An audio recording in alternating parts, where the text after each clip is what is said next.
Here we've got Samsung Galaxy Tab S8 Plus, and let me show you how to activate or deactivate the battery percentage and status bar on this device.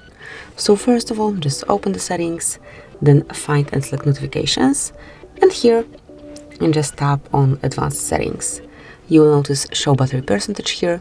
As you can see, currently it is active and you can see the battery level right here. However, if you'd like to switch it off, just unmark the switcher and it disappeared.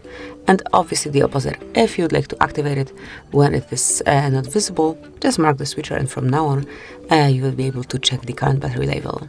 So this is it, that would be all. Thank you for watching. Please subscribe our channel and leave the thumbs up.